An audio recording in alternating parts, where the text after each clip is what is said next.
Friends, we have a questions here, and the question says that in the diagram shown the system is in equilibrium. इस diagram में अभी आपको कह रहा है कि इस पे एक फोर्स अप्लाई हो रहा है, ये मासलेस ब्लॉक है, इस पे एक फोर्स अप्लाई हो रहा है। ये मासलेस ब्लॉक एक स्प्रिंग के साथ एक स्ट्रिंग के द्वारा पुली के थ्रू कनेक्टेड है, जैसा आप देख रहे हैं। सवाल ये पूछ रहा है कि अगर ये इक्विलिब्रियम में है तो अब अगर इस फोर्स को दुगना कर दिया जाए तो नया इक्विलिब्रियम जो अचीव होगा तो उसमें उसको अचीव करने में इस मास को और कितना डिस्टेंस मूव करना पड़ेगा। तो सबसे पहला जो हमारा कंसर्न ये जानने का है कि इनिशियली अगर इक्विलिब्रियम में है तो कहने का मतलब ये जो मास होगा वो अपने इनिशियल पोजीशन से x डिस्टेंस मूव कर चुका होगा, ऐसा हम एज्यूम करते हैं। ठीक है, तो बस जैसे ये देखिए, ये क्या है, ये इनिशियल पोजीशन इनिशियल स्टेट को बताता है जब आपका इक्विलिब्रियम नहीं अचीव हुआ था। तो इस ब्लॉक पे जो है सो फोर्स F लगा तो ये मास उठ करके यहाँ से यहाँ चला गया, मतलब ये जो आपका था ये कितना x डिस्टेंस जो है सो इस ब्लॉक ने ट्रैवल कर लिया। तो जब x डिस्टेंस इस ब्लॉक ने ट्रैवल किया तो इस x की वजह से क्या होगा, इधर जो है ये जो पॉइंट होगा स्प्रिंग का वो भी क्या हुआ, खिंचा ये x डिस्टेंस खिंच गया इस एंड से। अब देखिए यहाँ से ये पॉइंट जब खिंचा तो क्या होगा, ये इधर जब ये भी खींचेगा इधर भी x और इधर भी x, तो कहीं ना कहीं देखिए तो ये ट्वाइस x हो गया। तो इधर की ओर जो इस साइड से खिंचाव हुआ वो ट्वाइस ऑफ x खिंचाव हुआ। तो आप ये कह सकते हैं कि अगर इक्विलिब्रियम स्टेट तक आने में इस स्प्रिंग में टोटल जो मतलब स्ट्रेच हुआ वो थ्राइस ऑफ x हुआ। तो चलिए हम इस चीज़ को अब थोड़ा सा लिटरेचर में लिख लेते हैं। लिटरेचर में ऐसा लिख लेता हूँ कि let the massless block have to move a distance x from initial position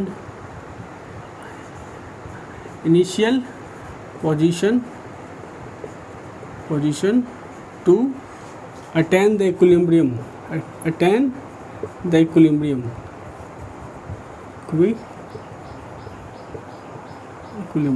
Let the massless block have to move a distance x from the initial positions to attain the equilibrium। मतलब कि ये जो आपका equilibrium state है ये कब achieve हुआ है, जब इनिशियल पोजीशन से ये ब्लॉक x डिस्टेंस ट्रैवल कर लिया।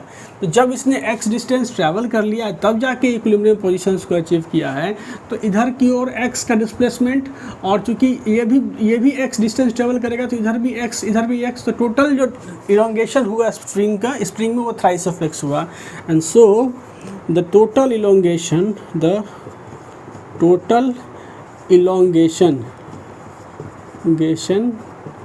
इन spring at equilibrium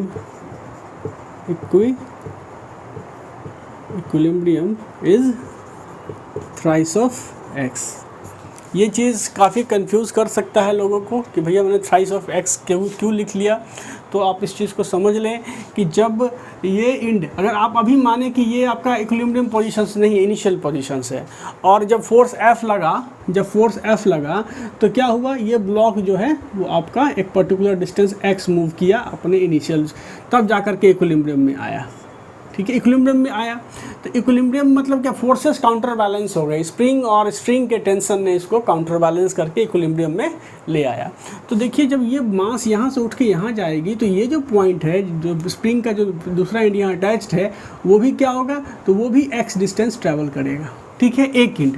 और दूसरा इंड को अगर आप देखें तो ये इंड जो है सो स्ट्रिंग के थ्रू इधर से जाता हुआ इस पुली से अटैच है। तो और ये पुली है इस मास के साथ फिक्स। तो ये जो पॉइंट है ये भी आपका क्या हुआ, यहाँ से यहाँ x डिस्टेंस ट्रैवल किया। जब ये x डिस्टेंस ट्रैवल किया तो स्ट्रिंग में स्लैकनेस कितना आया, x यहाँ, तो टोटल ट्वाइस ऑफ x। तो ये end twice of x stretch हुआ और ये इंड x स्ट्रेच हुआ, तो नेट एक्सटेंशन कितना हुआ स्प्रिंग में, थ्राइस ऑफ x। तो यही चीज़ मैं लिख रहा हूँ कि total elongation in the spring at equilibrium is thrice of x। तो जब थ्राइस ऑफ x का इलोंगेशन मतलब स्प्रिंग में जो इलोंगेशन हुआ वो थ्राइस ऑफ x का हुआ। अब जरा फ्री बॉडी डायग्राम देखेंगे इक्विलिब्रियम कंडीशंस में। अगर आप फ्री बॉडी डायग्राम देखें, देखिए ये इधर आपका क्या लगेगा, टेंशन T, ठीक है, और इधर और ये टेंशन T तो यहाँ है तो T और ये जब जैसे स्ट्रेच हो रहा है तो रिस्टोरिंग फोर्सेज जो है इधर टी लगेगा, उस तरह से यहाँ टी लगेगा, फिर इधर टी लगेगा, और इधर है तो यहाँ टी लगेगा, तो यहाँ क्या लगेगा ट्वाइस ऑफ टी। तो इस ब्लॉक को अगर फ्री बॉडी डायग्राम बनाएंगे ब्लॉक का, तो ये हो गया आपका ब्लॉक, मासलेस ब्लॉक, इधर की ओर फोर्स F, इधर की ओर एक टेंशन लग रहा है। अब इस मासलेस को हम ऐसा करते हैं, इसको ऐसे रिप्रेजेंट कर देते हैं, ठीक है। इधर एक टेंशन लग रहा है, इधर T, और इस पुली की वजह से यहाँ कितना लग रहा है ट्वाइस ऑफ T, ठीक है। अगर आप इसको देखें, ऐसे आपका पुली अटैच्ड है और ऐसे आपका स्ट्रिंग गया, तो इधर की ओर टेंशन T है, इधर की ओर टेंशन T है, तो यहाँ कितना हो गया ट्वाइस ऑफ T। तो आप क्या लिख सकते हो ना कि F is equal to thrice of tension force T, F is equal to thrice of tension force T। और आप ये भी लिख सकते हो कि जो ये टेंशन फोर्स T है, रिस्टोरिंग फोर्स, जो रिस्टोरिंग फोर्स T होगा, आप उसको लिख सकते हो कि T is equal to nothing but यहाँ से thrice of X into K, ठीक है। तो जब आप इसको डालोगे इसमें, तो ये क्या हो जाएगा F is equal to 9x into यहाँ पे K, ठीक है। F is equal to 9x into यहाँ पे तो K। तो आप इक्वेशन 1 और 2 को जब कंपेयर करोगे, कंपेयरिंग 1 एंड 2, ये इक्वेशन और ये equation, comparing 1 and 2, comparing 1 and 2, तो K इक्विवेलेंट कितना आ गया 9 टाइम्स ऑफ K आ गया, ठीक है। मतलब this is 9 times of K। अब दूसरी बात कि ये जो इक्विलिब्रियम में आया, तो स्प्रिंग को इसने जो इलोंगेट किया, तो इक्विलिब्रियम में आया, तो ये जो x है उसकी वैल्यू क्या हो जाएगी। तो आप यहाँ से देखो, तो यहाँ से x की वैल्यू क्या आ जा रही है, मतलब आप समझो कि ये जो x है, हम मानते हैं कि इनिशियली इक्विलिब्रियम पोजीशन में जब आपका फोर्स F लग रहा था, तो स्प्रिंग में इलोंगेशन हम मान रहे हैं x1 था, तो x1 क्या हो जाएगा, तो ये F/9K। और जब फोर्स को दुगना कर देते हैं, मतलब कि ये जो आपका ये फोर्स था, यही फोर्स जब क्या होगा ट्वाइस ऑफ F हो जाएगा, तो उसमें जो इलोंगेशन होगा स्प्रिंग में, उसको हम बोलते हैं x2। तो आप लिख सकते हो क्या चीज़ कि twice of F is equal to क्या चीज़, तो 9K, यहाँ पे ट्वाइस ऑफ F फोर्स जब लगा तो क्या होगा 9K इंटू यहाँ पे x2, तो x2 बराबर क्या हो गया ट्वाइस ऑफ F/9K। और x1 पता है, तो पहला इक्विलिब्रियम पोजीशंस में x1 की वैल्यू थी दिस, दूसरा में थी दिस। सवाल क्या पूछ रहा है, if applied force F is doubled, how much massless block will move toward the right.